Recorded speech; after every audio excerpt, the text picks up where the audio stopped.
नहमदहु नुसल्ली अला रसूलिहिल करीम अम्मा बाद अऊज़ु बिल्लाहि मिनश शैतानिर रजीम युतिल हिकमत मन यशा व मन युतल हिकमत फ़क़द अता खैरन कसीरा।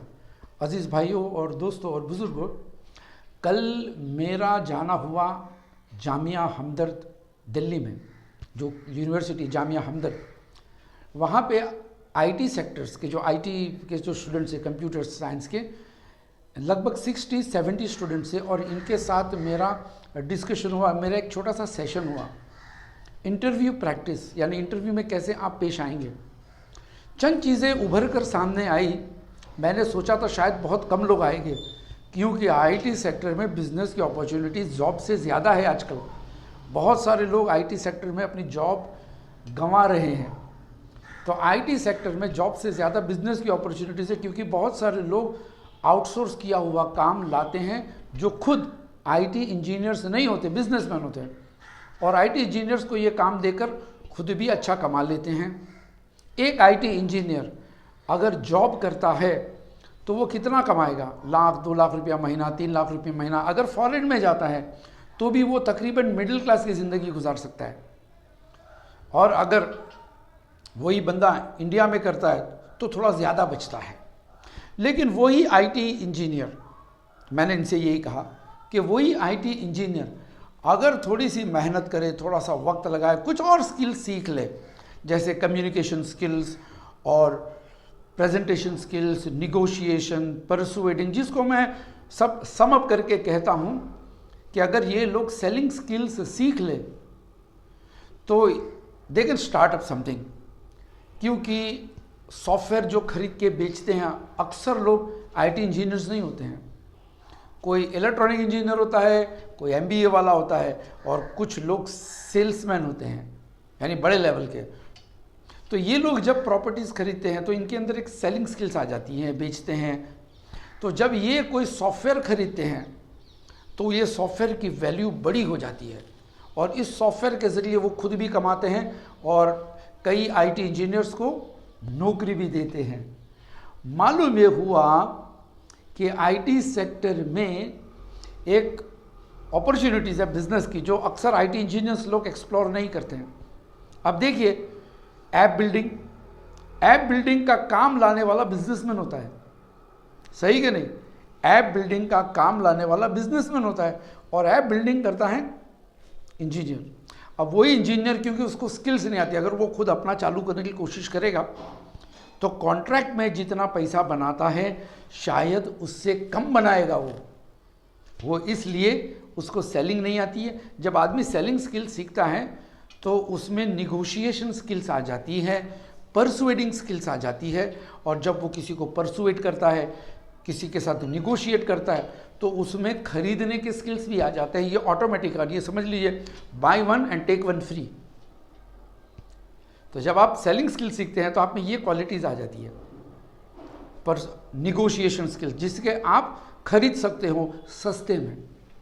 अब उसके बाद, क्योंकि आप आईटी इंजीनियर हैं, आप में सेलिंग स्किल्स है, निगोशिएशन स्किल्स है, परसुएडिंग स्किल्स है। किसी भी सॉफ्टवेयर इंजीनियर को पकड़ो, अगर किसी ने कोई सॉफ्टवेयर बनाया है तो उस सॉफ्टवेयर को आप खरीद लें, या उसके साथ पार्टनरशिप में आ जाए और उसे बेचें, या उसको प्रमोट करें, क्योंकि अब आप सेल्समैन हैं। अब देखिए, आपका आईटी का नॉलेज और सेलिंग स्किल्स दोनों मिलाकर you have become a businessman. जब मैंने बच्चों से पूछा what do you want to do, 65-70 IT sector के students, what do you want to do, तो अक्सर लोग ने यही कहा, we want a safe job. Now what is a safe job? There is nothing like safe job in the world. ये financial security कभी भी परमानेंट नहीं होती है। कितनी भी बड़ी सैलरी होगी, कोई ना कोई ऐसा हादसा आ जाएगा, कोई ना कोई ऐसा नुकसान हो जाएगा, या कुछ ऐसा हो जाएगा जिससे आपकी नौकरी भी चली जा सकती है। और बिजनेस में भी ये जोखिम होता है। इसीलिए जब आदमी बिजनेस करता है, चाहे वो आईटी सेक्टर का हो, मैं आईटी सेक्टर के मुतालिक ही आज बात करूँगा, क्योंकि मेरा तजुर्बा बड़ा ताज़ा है उनके साथ इंटरेक्ट करने के बाद। तो जब आईटी सेक्टर वाला बिजनेस करता है तो वो एक सॉफ्टवेयर नहीं बेचेगा, 3 4 5 6 7 8 बेचेगा, खरीदेगा। एक आध फ्लॉप हो गया, दूसरा हिट हो गया और एक हिट हो गया तो कम से कम 10 साल की रोज़ी उसको खट करके मिल जाती है, 10 साल की कमाई उसको फट करके मिल जाती है। आप अंदाज़ा लगाओ। आईटी सेक्टर में अक्सर 2 चीज़ें की कमी मैंने देखी हो बच्चों में, परसुएडिंग स्किल्स और कम्युनिकेशन स्किल्स। क्योंकि ये हमेशा पूरा इनका कॉलेज लाइफ, आईटी में एडमिशन पाने के लिए इन्होंने बहुत मेहनत की, यानी 8th standard 9th standard 10th standard, उसके बाद 11th 12th के बाद 3-4 साल और मशीनों के सामने और किताबों के सामने बैठे रहें, लेक्चरें सुनते रहें, तो इनका बोलने का जो अंदाज़ था वो थोड़ा कम हो गया, डाइल्यूट हो गया। बचपन में ये लोग बड़े स्मार्ट थे, बोलने में बड़े एक्सप्रेसिव थे, कुछ लोग स्टेज शोज़ का एंकरिंग करते थे, कुछ लोग स्टेज प्ले भी कर लेते थे, कुछ लोग दोस्तों में हंसना हंसाना कराते थे। लेकिन जब ये खड़े हो गए, मैनेक्विन की तरह क्लास में बैठ गए एक लंबे अरसे तक, उसके बाद नतीजा ये हो गया कि बातचीत की अदा पे इनका जंग लग गया। इंटरव्यू में भी ये लोग नर्वस नज़र आते हैं। तो आप 2 क्वालिटीज़ पे मेहनत कीजिए, कम्युनिकेशन स्किल्स और सेलिंग स्किल्स। इंशाल्लाह मेरा अपना भी एक सेलिंग कोर्स है, मैं आप लोगों से छोटा सा तारुफ करा दूं। वो सेलिंग कोर्स सभी के लिए है, उसमें बहुत सारी एक्सरसाइज है, आप उसको देखेंगे आपके अंदर एक जज्बा आएगा, हिम्मत खुल जाएगी पैसा मांगने की। ये मेरा सेलिंग कोर्स है, सीधी सी बात है, मैं पैसा मांगने की हिम्मत खोल देता हूँ। उसमें एक्सरसाइज है, 13 वीडियो लेसन्स। आप जब सीखेंगे उसे तो आपके अंदर एक जज्बा आएगा पैसा मांगने का। इंशाल्लाह राब्ता कीजिए, मेरा फ़ोन नंबर है, आप अपना कोर्स हायर कीजिए, सीखिए और इंशाल्लाह राब्ते में रहिएगा इंशाल्लाह। अस्सलाम वालेकुम, जज़ाकल्लाह खैर। हो गया कैसा भी।